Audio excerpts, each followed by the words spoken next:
Howdy there, folks. It's Geist with another Destiny 2 video. This is going to be part 1 of 3 discussing the upcoming Season 15 changes. Part 1 is going to be all about the abilities. It's going to be kind of meaty here, so just bear with me, and I'm going to be reading kind of quick because it's a lot to cover all at once.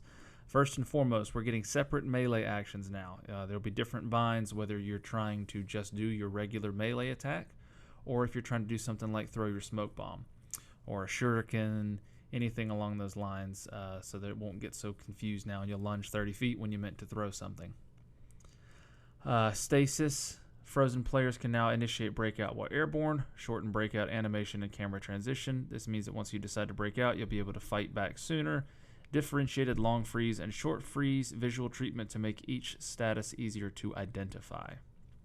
So a little more nerf to stasis there. Slide. While sliding, players now incur the following weapon penalties. -20 stability, plus 15% shotgun pellet spread, and increased flinch by 1.5 times. This is going to make sliding less of an automatic win when you slide into an engagement or giving you the upper hand immediately. Now you're going to have to be a little more thoughtful with them. The Titan. They are buffing the Rally Barricade. It's getting a stability increase of 30, plus 10% range, and a reduction in flinch by half. I guess this is just to try to make it feel a little bit more useful, since currently I think most Titans are kind of just running the Towering Barricade. Also with the barricades, players that are moving at high velocity now take more damage when moving through hostile Titan barricades. Barricades now slightly protrude into the ground to better protect the Titan's feet on uneven ground. This should reduce instances where explosions and projectiles are able to sneak through the bottom of the barricade and hit the Titan. Also, it'll help players jumping through and not taking much damage. It should deter them a bit more. For the Behemoth there, Cryoclasm while a clip-based slide now shatters crystals and frozen enemies. Increased duration of screen effects, notifying players Cryoclasm long slide is ready. Shiver Strike, increased movement speed by 25%. And the Whisper of Rhyme, they fixed a bug where the overshield provided was not scaling with precision damage properly. Middle Tree Sunbreaker. The throwing hammer, increased time before the hammer explodes after hitting the ground from 6.5 to 10 seconds. Increased damage versus powerful PvE combatants by 50%. Next is the top and bottom tree striker. There's going to be some changes to Fist of Havoc. Fist of Havoc, increased slam detonation radius by 14%, reduced slam damage fall off, reduced slam attack activation cost from 21 to 18%. Middle tree striker, inertia override, they increased the duration from 4 seconds to 6 seconds, and sliding over an ammo brick now grants 20% melee energy. The top tree sentinel, Ward of Dawn, they will increase the damage taken from bosses from 0.25 times to 7 times, and damage taken can scale down to 0.25 based on the owner's resilience stat. I guess this will kind of just, they're trying to tone down the bubble a little bit so that they're not able to just activate God mode at a boss's feet. For Hunters, Silence and Squall, they are increasing the Squall's movement speed by 20%, and the Squall Storm now stops when it touches a boss. This will help increase boss DPS. Withering Blade, increased projectile speed and tracking by 10%. Should help them land a little bit better since they've been kind of wonky since they've been nerfed. Middle Tree Gunslinger, the knife trick has been increased. The burning duration has been increased from 3 seconds to 4 seconds. The top tree Gunslinger, the 6-shooter damage fall off now starts at 25 meters instead of 20 meters. So hopefully not as many 2-taps whenever using the top tree Gunslinger. You'll be able to get more 1-shots there. The Arc Strider, Arc Staff, extended passive super duration from 16 seconds to 20 seconds, increased heavy slam detonation radius from 5 meters to 6 meters, increased damage versus PvE combatants by 33%.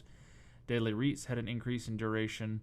Lightning Weave, dealing damage now triggers Lightning Weave, and it can be extended by dealing damage with any weapon. The Night Stalker, Spectral Blades, they are reducing the damage reduction during the super from 52 to 47%. Which makes sense because it didn't make a lot of sense why that Hunter super was so tanky. They're also reducing additional damage resistance when invisible from 5% to 3%. The Shadebinder for the Warlock. Winter's Wrath, reduced shatter pulse damage versus close range supers. Essentially what this means is that now the Shadebinder will have to freeze and shatter enemy supers twice to kill them instead of just automatically winning by getting a free freeze and shatter on them. Top Tree Dawnblade, this is going to be the big one. Celestial Fire, they reduce the tracking It shrinks over time, and they reduce the detonation size. Icarus Dash now provides 1 air dodge every 4 seconds. While under the effect of heat rises, you get 2 dodges every 5 seconds. Heat rises had its duration increased. For Well of Radiance, essentially the takeaway from all that there is that you're going to be taking more damage from bosses while in the super, so they're giving it the same treatment as the bubble. Guiding Flame increased duration from 7 seconds to 10, increased damage buff from 20% to 25%. Phoenix Dive, they've reduced the delay before the dive starts, can now input a direction to dive in that direction. And Igniting Touch is getting a complete rework. Solar ability kills and kills on burning targets now cause targets to explode and burn other nearby enemies. So almost sort of like a built-in version of the Corruption Warlock Gauntlets. Middle Tree Stormcaller, Chaos Reach. Increased beam environmental collision size to better match collision size with damage size. Reduced beam damage radius in PvP by 20%. Reduce beam endpoint sphere radius in PvP by 33%. Essentially, what this sounds like to me is that the Chaos Reach is going to better respect line of sight and won't be killing you through cover constantly, which is great. Arc Soul, they're increasing the duration from 12 seconds to 13 and increasing its fire rate by 10%. Electrostatic Surge now increases sprint speed when allies are near. Landfall now fires 5 arc ground projectiles on cast. Middle Tree Voidwalker. Novo Warp, they're increasing the damage versus PvE combatants by 73%. No longer slows movement speed while charging. Now detonates on cast. Increased damage versus PvE combatants by 100% for handheld supernova. And they're increasing the hold time from 2.5 seconds to 3 seconds. So what all this means, I know that was a lot at once. If there was anything in particular you guys wanted to focus on, go ahead and just pause it there. I didn't want this video to go on for too long because there's kind of a lot to cover all at once. But kind of the big takeaway from all of this is that they're trying to adjust all of the classes to be sort of not necessarily neutral to each other, but more in line with each other's strengths. Certain outliers like Chaos Reach and PvP, things like that, they're trying to tone that down to make it a lot less frustrating to play against. And also, the big thing to note here is that reduction in slide. Or what I should say is the reduction in effectiveness of the slide. That marks a big change, and I think we're about to start seeing some major changes to mobility, in-air stuff, sliding. Obviously, sliding was the first to get hit since it kind of goes in line with abilities. I think when Bungie covers armor and mods, we're probably going to see a Stompies nerf of some form. Bungie has stated that they wanted to do something to sort of lower the movement skill gap a little bit. And while it is a pretty big shakeup because, you know, you look at the Pogo Hunters, they're the meta, hands down, for any of the Hunters in Crucible. I know I feel at a disadvantage whenever I'm not wearing the Stompies because I'm not flying around like the other Hunters. So I think there's going to be a big change to that.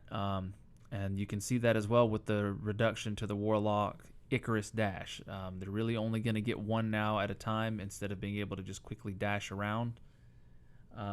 And in general, we're going to see that movement skill gap decrease. I think it's good. It's going to make people have to really think before being super aggressive. They're not going to get to just fly in and know that they've got their abilities to just get out of dodge because they've made a poor mistake. We're going to be a lot more, the game's going to be a lot more passive, which I know a lot of people don't like, but it is better. It is better for the game to rely on positioning, weapon skill, and aiming. We're also going to be seeing a special weapon nerf of some sort, most likely. Probably a reduction in ammo, I'm guessing that, and that's going to go in line with the rest of it. Because when you're dealing with something like a Pogo Hunter or an Icarus Dashing Warlock, and they're flying in, killing you instantly with a shotgun, and then boom, they're out immediately, it's very difficult to play against. And against very skilled players, you basically have no shot. So by decreasing that movement skill gap, by slowing us down a little bit, by focusing more on the primary gunplay, and people actually landing their shots, it's going to feel more satisfying to get those kills. It's not going to feel like you're just able to just net free kills or that people are being handed their kills. And also, you're going to have a better chance when trying to outplay somebody who's more skilled than you rather than them feeling unstoppable. It also will help for a little bit more build variety. You're not going to just see every single hunter wearing the Stompies in the Crucible because they won't feel obligated to do so. and I think that's a good thing. All in all, I think these are some good changes. It's a lot of changes, and this is only 1/3 of what we're seeing. I can't wait to see what's coming in the patch notes for the next couple weeks here. Let me know what you guys think in the comments. As I said, I do think this is a good change and a welcome change, and I'm interested to see how this play out. But as always, guys, thank you for watching, and have a wonderful evening.